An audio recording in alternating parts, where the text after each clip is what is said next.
Hi guys, today we'll be looking at structural isomerism. And what is the cause of this structural isomerism? One of my students texted me yesterday at Federal University of Technology. He said, "Sir, I need a video on structural isomerism." As you all know that for you to have the full knowledge of structural isomerism, you might have understand what isomerism is. And if you guys can go back to, I've deposited a video on isomerism which states isomerism is a phenomenon of two or more compounds having the same molecular formula but different structural formula. So now I want to give a different definition of this structural isomerism, which states that isomerism can be defined as a phenomenon of two or more compound having the same molecular formula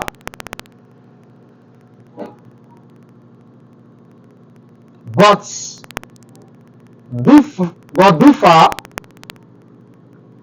in the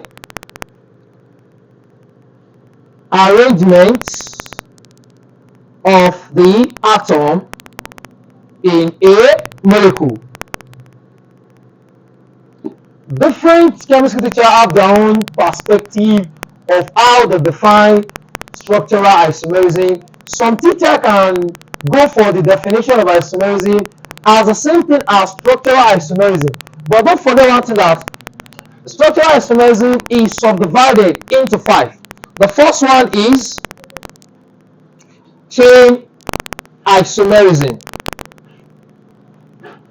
The second one is positional isomerism, while the third one is functional group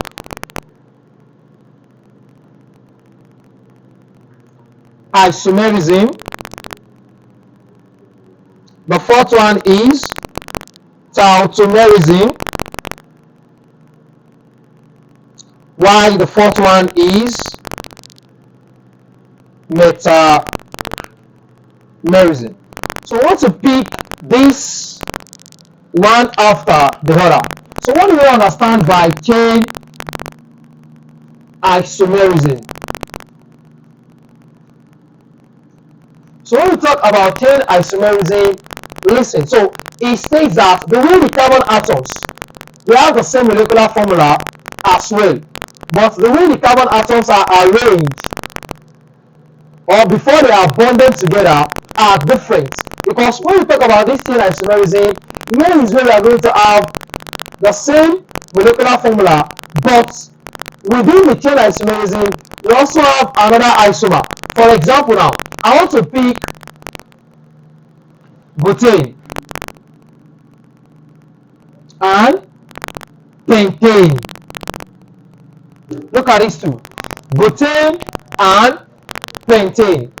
Butane has C4H10 as the molecular formula, while this has C5H12 as the molecular formula. Now the question is, how many isomer does butane and pentane contain each? So for this, let's take for what isomer of butane, C4H10, isomer of butane. So now we have 4 carbon atoms and 10 hydrogen atoms.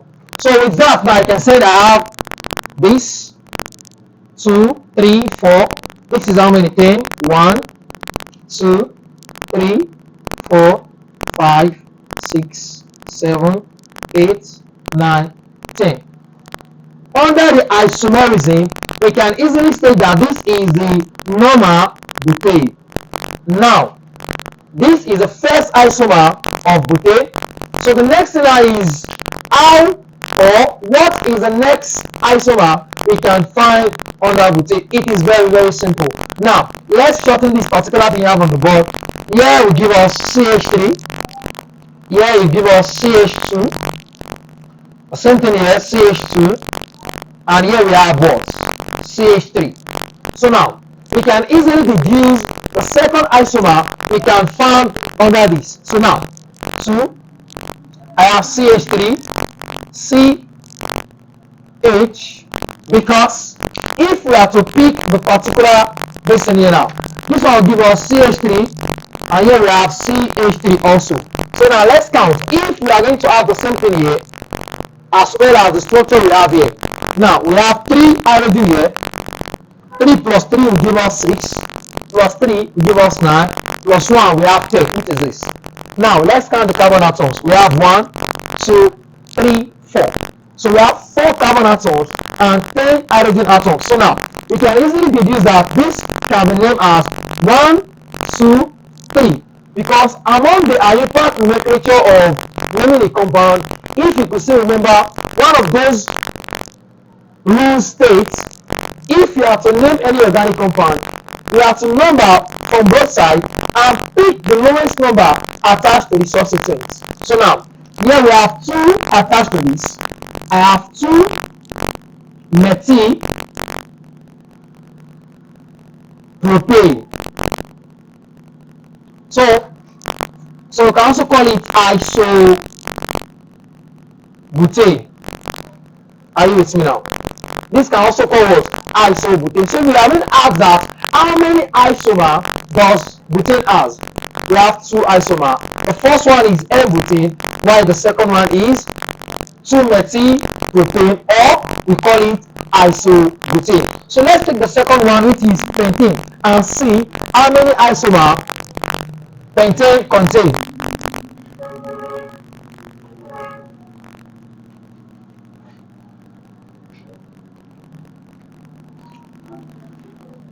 So pentane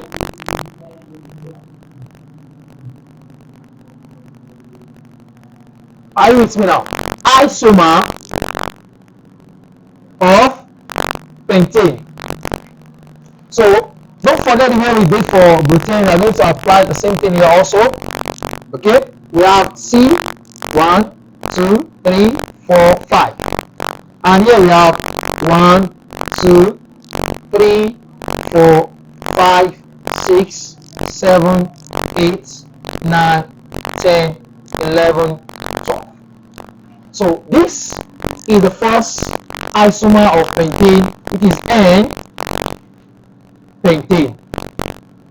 And the next thing we want to take a look at now is, can we find another isomer?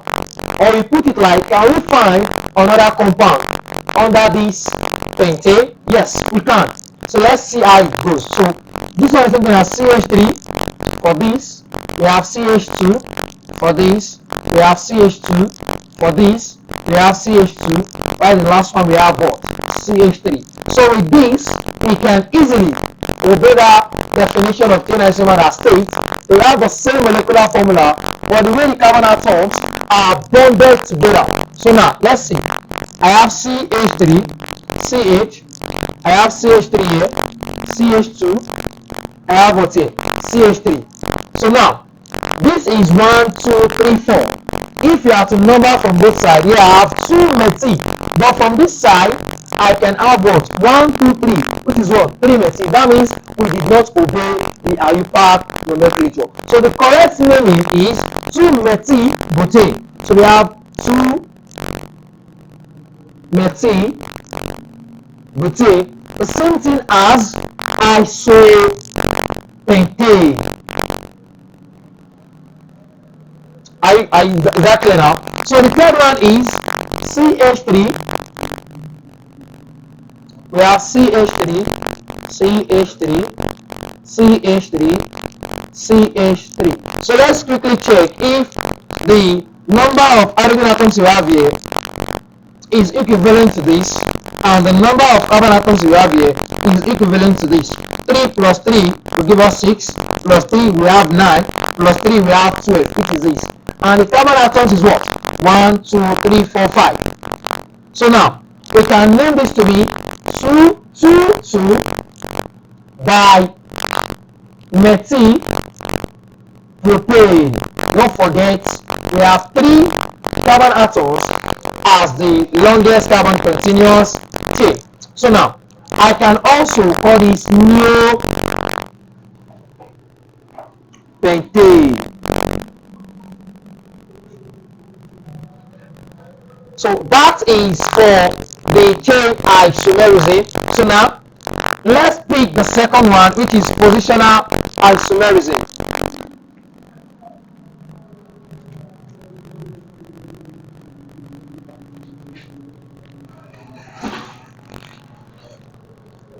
So positional isomerism. Again, for this, contain 2 or more compounds having the same molecular formula, but the way the position of the carbon or the way the position of the functional group on the carbon chain are different. For example, I have this, I have Cl here, so let's count it now. 1, 2, 3, 4. And the second one, this is the A, while this is B. Don't forget that this chlorine here can act or not act, is also a functional group if it is being attached to a carbon skeleton. We have this Cl. So this is number as well as 1, 2, 3, 4. You can see this one here. The number 1 here is one thing about halogen when it comes to the IUPAC nomenclature. Are you with me? Is that the one here affects the attached substituent. With that, I can say that I have 1 chlorobutane, and here I have 2 chlorobutane. Is that clear enough? Are you with me now? Is that clear? So class, for this now, so let's take a look at reusing hydroxy and see the positional isomerism. So I have this, another example,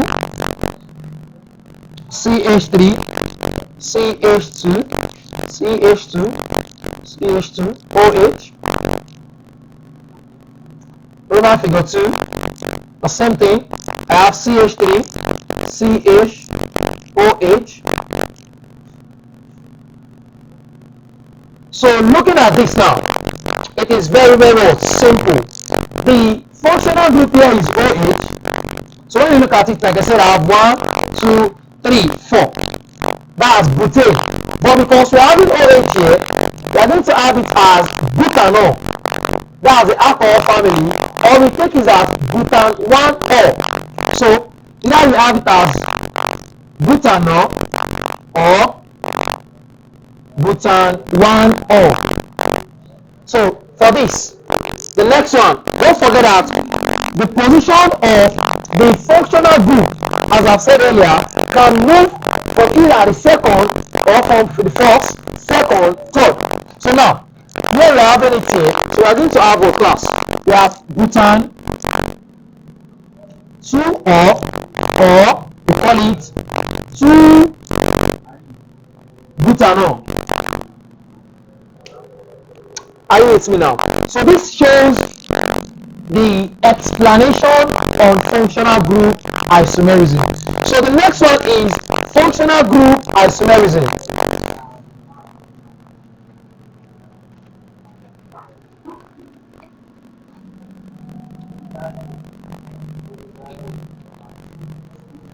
So functional group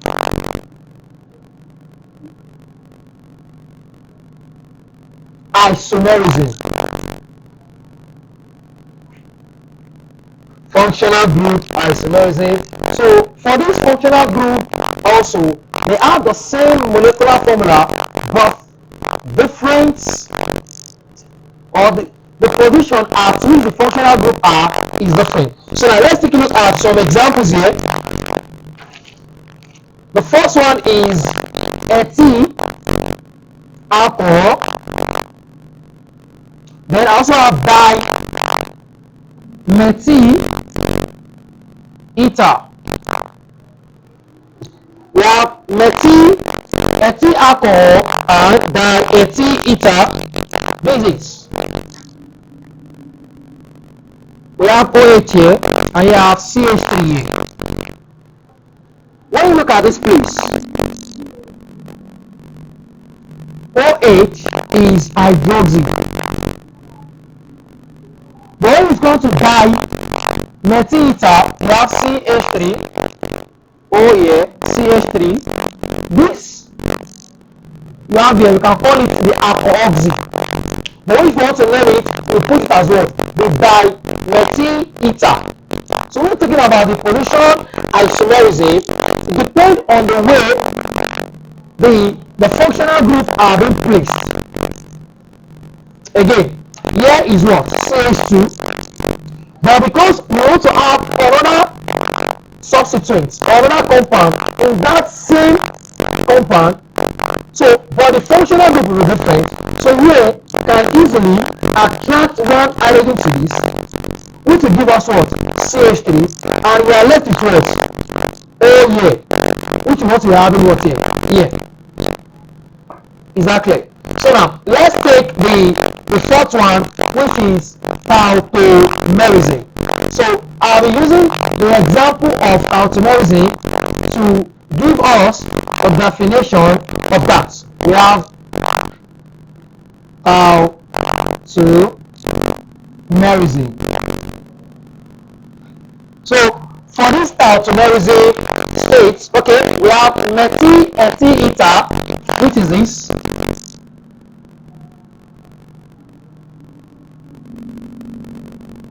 We also have this. This is methyl propyl ether, while this is diethyl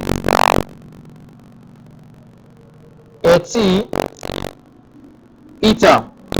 So when talking about this tautomerism, talks about, or is kind of isomerism due to unclear or unshared distribution of atoms. Unshared, or we could put it like unequal, because if you look at it now, unequal distribution of atoms. For example, now here we are having methyl propyl ether. Let's see how do we have the methyl propyl ether here. You know, under the positional, under the functional group isomerism, I have something like this, which is dimethyl ether. So now, but here we are having methyl propyl ether. So automatically, where is the methyl ether? But with what we have here, this one is CH2, and here we have CH2. And don't forget that under the alkyl group, propyl is CH3, CH2, C what? H2. Is that clear? Now again, for you to have methyl propyl ether, the tautomerism talks about unequal distribution. Unequal distribution. So now, here we have it to be propyl, and here we have it to be what? Methyl. And if you have to name alphabetically, N will come before what? P. So that is why we are having methyl propyl ether. Exactly now. So the second one, we have diethyl ether. Now, here we have CH2. This covers for ethyl. Here also we have CH2. This cover for ethyl. And if you are having two ethyl in a particular compound, you won't use it to be two ethyl. No, because there are two. You will take it to be what? Di. So if a chemist sees that, okay, wow, you understand what that means.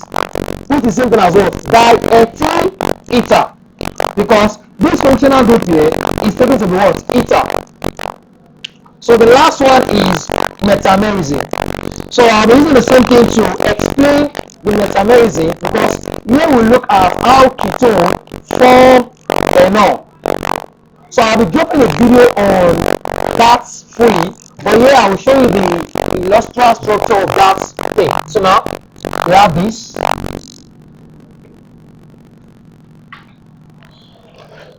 So for this I have CH3 for metamerism.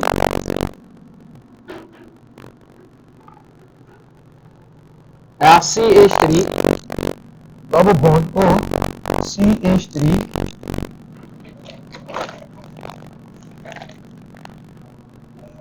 we have CH3 COH double bond CH2. So when we talk about this metamerism, how is metamerism different from other things we have here? Fine, it is different, but they have a unique, they are called unique isomerism more because the way their compound is, they are dynamic in equilibrium. For example, now here we have this functional CH functional group is ketone, and here how do we break this thing to have something like this? Now this is where the explanation comes in. You have a double bond here attached with oxygen to call it what? Ketone. So how are they dynamic in equilibrium, or how are they called the special isomerism? We have CH3 here, this does not change, but this double bond here will shift to this place, and here when you split this one into three, we have one oxygen here, hydrogen here, sorry, another hydrogen what here. So one of this hydrogen here will attach itself here to form hydroxy.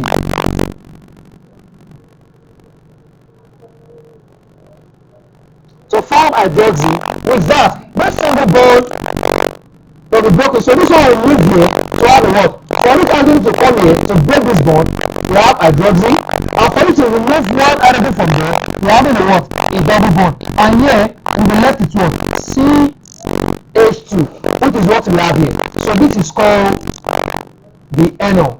So let's go back, class. As I've said earlier, that this video is for one of my students who wish to understand and have full knowledge on what we call the structural isomerism. So when next we meet, I would love to explain the types of isomerism under the stereo isomerism. Guys, don't forget to subscribe, like, and share. And don't forget that these 5 isomerisms are being attached to structural isomerism. Thanks.